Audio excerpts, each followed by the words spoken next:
Go! Good afternoon, sir. We are the Group 11 and we are here to present to you our topic, Human Impact on the Environment. I am Jonel Fison, together with my groupmate, Christian Sahagon, Ian Suniga, Shania Tabukol, and Roslyn Tugate. May I call on Ian Suniga to present our first topic?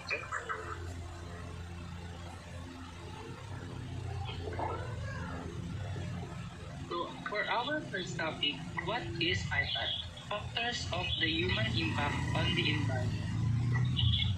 Many people worry that unchecked population growth will eventually cause an environmental catastrophe. This is an understandable fear, and a quick look at the circumstantial evidence certainly shows that as our population increases, the health of our environment has decreased. So, minention dito na as population goes up, environmental health goes down. This is not proof, but it is a pattern people notice, like higher population in crowded cities or more forests being cut down for farming and housing. So for us, it's not unreasonable to be worried since population keeps growing without limits. And we don't change how we live, it could lead to problems like food shortages, water scarcity, and increased natural disasters. However, the issue is bigger and more complex than just counting bodies. In reality, there are many factors at play. Essentially, it is what is happening within those populations, their distribution such as density, migration patterns, and urbanization. Composition such as age, sex, and income levels, and most importantly, their consumption patterns that are of equal, if not more, importance than just numbers. So, the problem isn't just about how many people there are, it's more about how people live and where they are. Things like where people move, how crowded areas are, their age, income, and habits, especially how they use resources. Because it plays a big role in shaping the impact on society and the environment. Next slide po.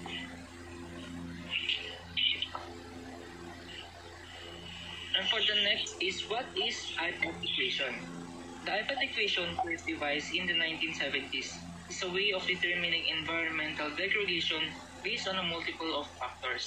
At its simplest, it describes how human impact on the environment is a result of multiplicative contributions of population, affluence, and technology. So the IPAT equation is a way to understand how human impact the environment.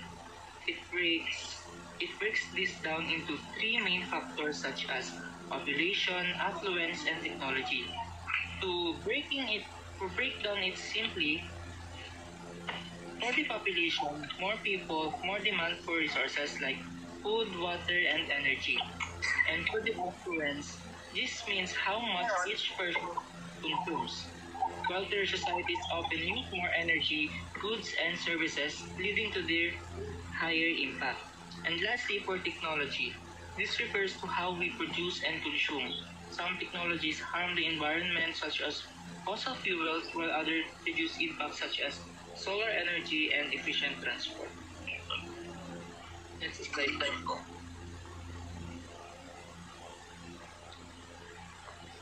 And next is environmental impact can be considered in terms of resource depletion and waste accumulation. Population refers to the size of the human population. Affluence refers to the levels of consumption by that population. Technology to the processes used to obtain resources and transform them into useful goods and then waste. The IPAT equation encourages people to see that environmental problems that are caused by multiple factors that when produce a compounding effect. So this means that even if just one of these factors increases, say more people, more consumption, or more polluting technologies, then the total environmental impact also grows. For example, if the population grows, more resources are needed. If people become wealthier and consume more, that increases demand on nature. And if the technology used is not eco-friendly, it adds more pollution. And that's all po.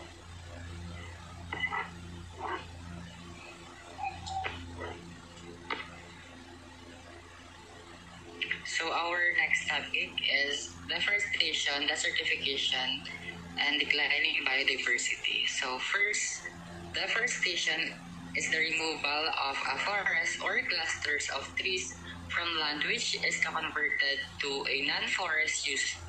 Deforestation can involve conservation of forest land to farm, ranges, or urban movement. So deforestation means cutting down the trees and removing forests. For example, trees are cut to make space for farm. Next, forests are cleared to build houses or roads. And next, desertification means land degradations in arid, semi-arid, and dry, sub-humid areas resulting from various factors including climate change, various and human activities. United Nations conventions to combat desertification occurs when land regions that were once sustainable for growing the perpetually impaired. Depleted soil drought, unrestricted agriculture practice, and climate change contribution to land degradation. So, desertification means land is getting damaged and turning dry. It happens in dry places like deserts or near deserts. For example, a farmer keeps growing crops on the same land without letting the soil rest. And people cut down trees and don't plant new ones. So next slide po.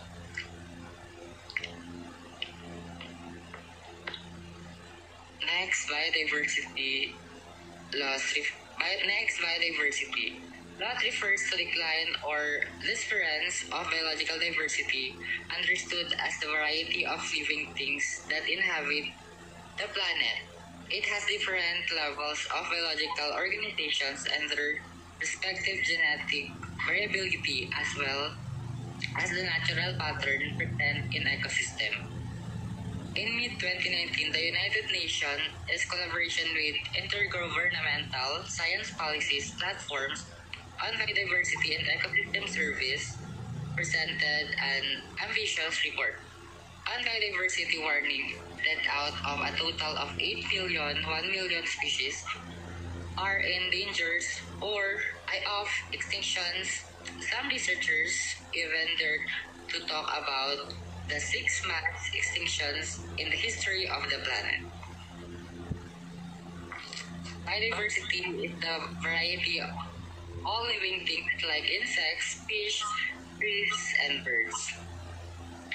So next slide po. Causes of biodiversity loss. First, climate change.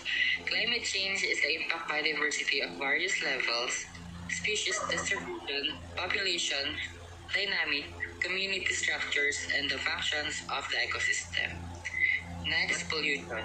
We talk about pollution, we may think of the car fumes blowing into atmosphere, but biodiversity is not only affected by this type, it's also affected by noise pollution and light pollution. So next destructions of habitat. Soil pollution are change in due activities such as deforestation have a negative impact on ecosystem and species that make them up. Next slide po. So next is invasive alien species. Are the second biggest causes of lost biodiversity in the world. According to the United Nations Development Program, they act as predators competed for food, high rates with native species, introduce practices and diseases. So next is over-exploitations of the natural environment.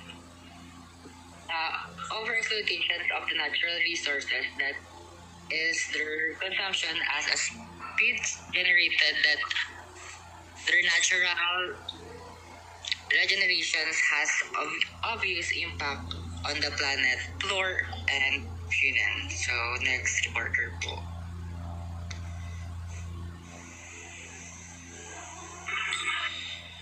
Next is agricultural and industrial revolution, impacts on the environment. A period of significant agricultural development marked by new farming techniques and inventions that lead to a massive increase of food production. Farmers started using new tools and smart ways to grow food. For example, they used better plows and machines that could plant seeds faster. They also learned new ways to take care of the soil. This helped their crop grow better and stronger. The agricultural revolution brought about experimentation with new crops and new methods of crop rotation. These new farming techniques give soil time to replenish nutrients, leading to stronger crops and better agricultural output. Advancement in irrigation and drainage further improved productivity. Chemical fertilizers were even used to increase productivity. Farmers tried growing new kinds of crops. They also started changing what they planted in each field every year. This gave the soil a chance to rest and get healthy again. As a result, the crops grew stronger and bigger. While these chemicals have helped double the rate of food production, they have also helped bring about a gigantic increase, perhaps as high as 600% of reactive nitrogen levels throughout the environment. Farmers use special chemicals like fertilizers to help plants grow faster. These chemicals have helped farms grow twice as much as food before. Tiny bacteria in the soil change the nitrogen into something called nitrates. When it rains or when farmers water the crops, these nitrates get washed into rivers and underground water. Accumulated nitrogen and spores harm the terrestrial and aquatic ecosystem by loading them with too many nutrients, a process known as eutrophication.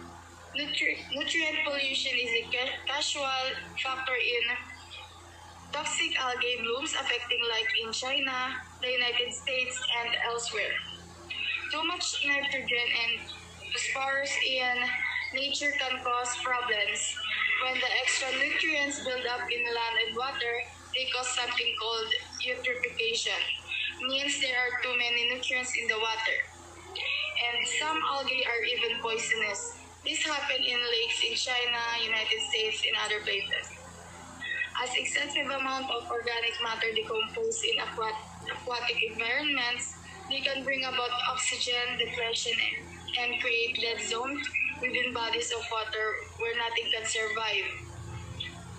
When too much organic matter like dead plants and algae builds up in water, it starts to rot. Without enough oxygen, fish and other animals can survive. It's like a room with no air, you can breathe, neither can a fish. Nitrogen accumulation in water and on land threatens biodiversity and the health of native plant species and natural habitat. In addition, fertilizer application in soil leads to the formation and release of nitrous oxide, one of the most harmful greenhouse gases. Too much nitrogen in water and soil can hurt nature. It makes it hard for native plants to grow. This can harm animals that depend on those plants.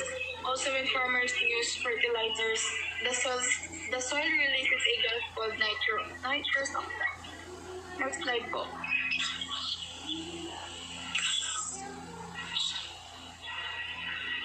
And for the Industrial Revolution, a period of significant economic development marked by the introduction of power-driven machinery.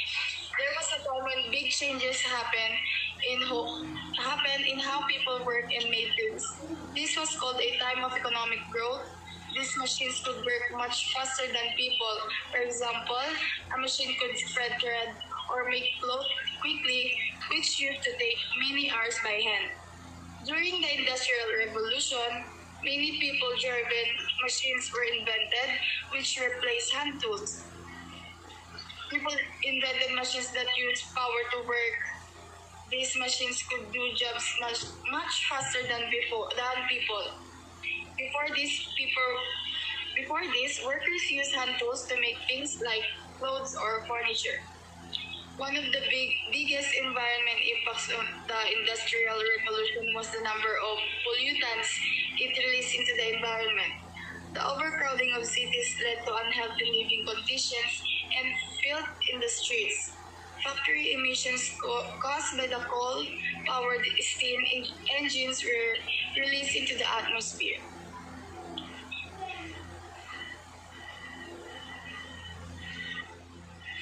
One of the most important natural resources for industrialization was coal.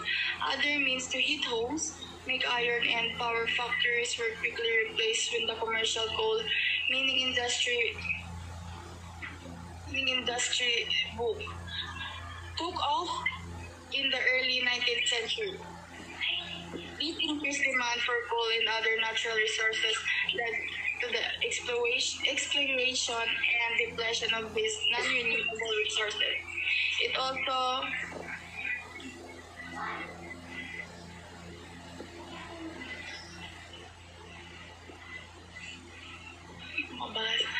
It also contribute to amounts of air pollution due to its use in factory and homes in industrial cities. Improper mining practices also led to toxic pollutants running off into waterways. It started a trend of wastefulness and overconsumption that would continue to affect the environment for decades. For the next topic will be discussed by Ian Saniga.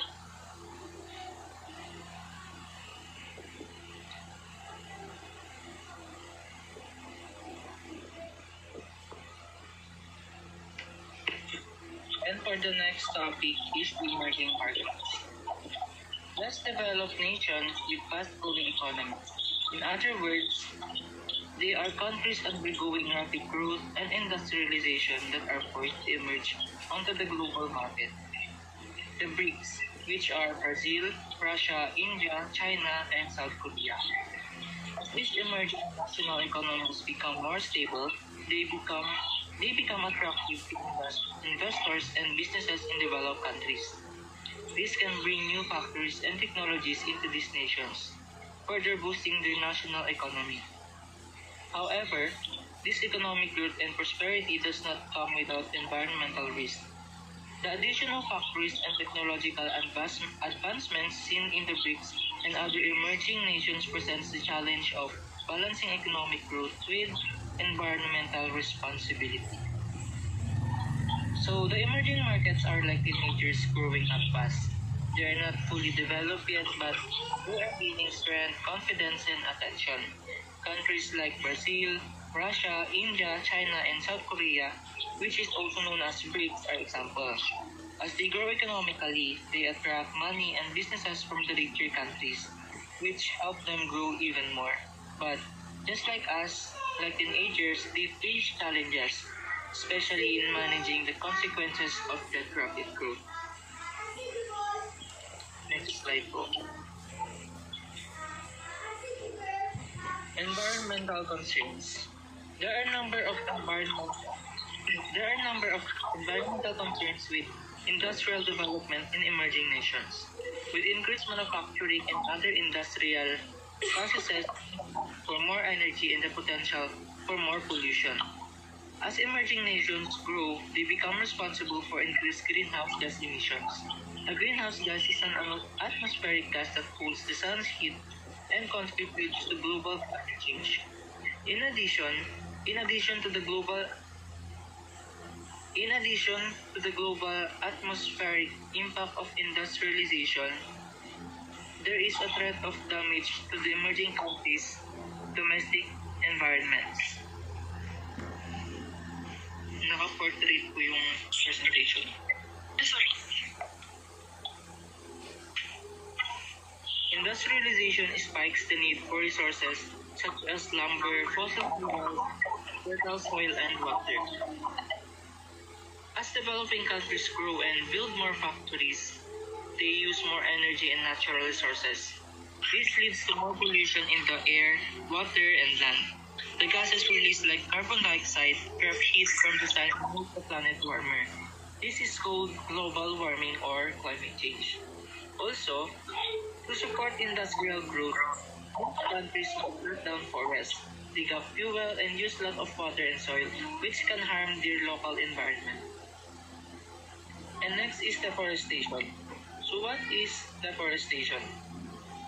Deforestation, which is the clearing of woodlands, causes carbon dioxide that had been stored by the trees to be released into the atmosphere, contributing to the greenhouse effect.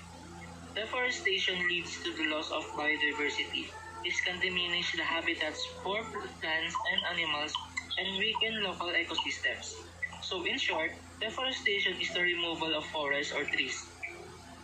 It releases carbon dioxide into the air. So since trees can store carbon, so cutting them down means that carbon is released. It worsens the greenhouse effect and climate change. Since more carbon dioxide in the air traps more heat, so Earth is getting warm. It also causes a loss of biodiversity. Many animals and plants lost their homes when forests are destroyed. So it weakens also the ecosystems. With fewer species and less balanced, ecosystems become less stable and healthy. So the next topic is rose leaf garden. Ano, narinig pa ako? Yes po. Let's move to the industrial ecology. I'll be discussing its definition and examples. So, industrial ecology is the study of the systematic relationship between society, the economy, and the natural environment. It focuses on the use of technology to reduce environmental impacts and reconcile human development with environmental stewardship while recognizing the importance of socio-economic factors in achieving these goals. So, industrial ecology studies often quantify the use of cycling of materials and energy in society under exchange, such as extraction and emissions with nature. Analysis focus on different levels and scales, from eco-industrial parks and cities to nations and the global economy. So here are the examples of ecology. First is the Kalundborg, Denmark, an oil refinery, a sulfuric acid plant, a pharmaceutical manufacturer, a coal-burning power plant, a fish farm, and gypsum board manufacturer from an industrial network. We also have the North Texas Industrial Park containing a steel mill, scrap cars through an electric arc furnace, and turn into a variety of steel products. We also have the devulverization of oil gives sulfur that is oxidized to make sulfuric acid. And the dust from the process includes trace metals that are useful in cement making process.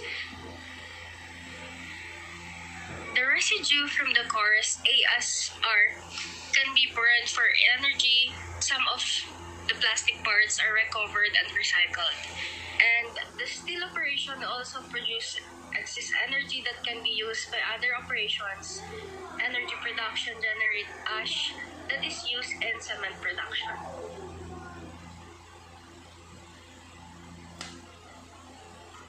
So the next topic is pollution by physical and chemical and biological will be discussed by Mr. Sahagud.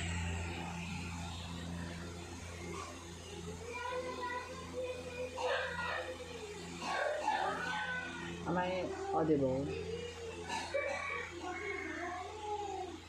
Hello. Am I audible? Am I audible? Yes. Thank you. So the next topic is about pollution. So pollution is the act of harmful or damaging substance being released into the environment. The harmful or damaging substance is called pollutant.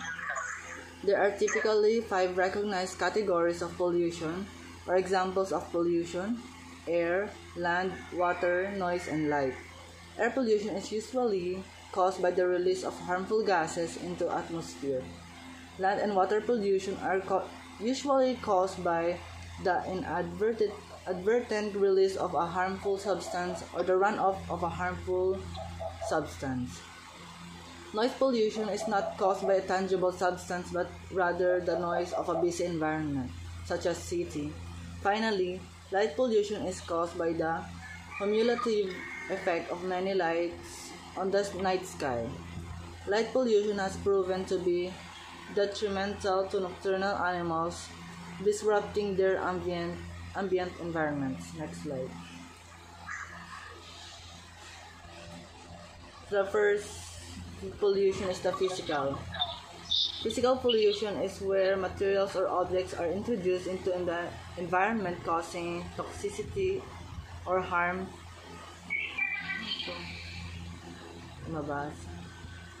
Such as incorrect disposal of water bottles is considered a primary type of physical pollution. So yung mga physical pollution are also called as tangible pollution, yung mga nakikita natin, like mga plastics, ganun. So the next is the chemical pollution. Chemical pollution is defined as any harmful chemical being released into the soil, air, or water by humans. There are many chemical pollutions, including mercury, VOCs, carbon monoxide, and sulfur dioxide. Some processes release these pollutants into the environment from industrial waste, excessive use of fertilizers and pesticides, and chemical factories. So, yung chemical pollution, usually, ito yung mga ginagamit ng mga sa agriculture. The next is biological pollution. Are substances derived from the nature that cause human harms. For example, pollen can be considered a biological pollutant because it can cause allergies in some humans. Another example of biological pollution is bacteria. Bacteria made of single-celled organisms can cause great harm to humans through bacterial infections. However, bacteria can also benefit humans. Human digestive system contain healthy bacteria that aid in digestion. Biological pollutants have the unique ability to adapt to the environment because they are ordinarily derived from living things. Certain types of biological pollution can indicate contamination from humans. For example, the presence of cold-form bacteria in water indicates human fecal matter in the water. So, yung mga biological pollution are like bacteria, mga nakakos ng mga sakit sa mga humans. Next slide. Human causes of eutrophication. So what is eutrophication?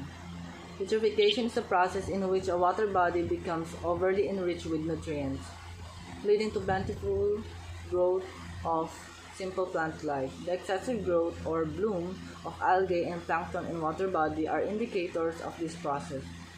Eutrophication is considered to be a serious environmental concern since it often results in the deterioration of water quality and the depletion of dissolved oxygen in water bodies. Eutrophic waters can eventually become dead zones that are incapable of supporting life. So, what causes of eutrophication, such as fertilizers, untreated sewage, detergents containing phosphorus, and industrial discharge of waste. Fertilizers, yung mga ginagamit ng mga farmers para sa mga halaman. Untreated sewage. So, ito yung mga sa bahay, yung hindi na masyado naayos na sewage that can cause water, yun, makaka-apekto sa mga tubig. And detergents containing phosphorus, like yung mga sabong panlaba, ganyan. And industrial discharge of waste. So, So, ito yung mga, dumi na galing sa mga industrial companies. Ganun. That's all for our presentation. Thank you for listening.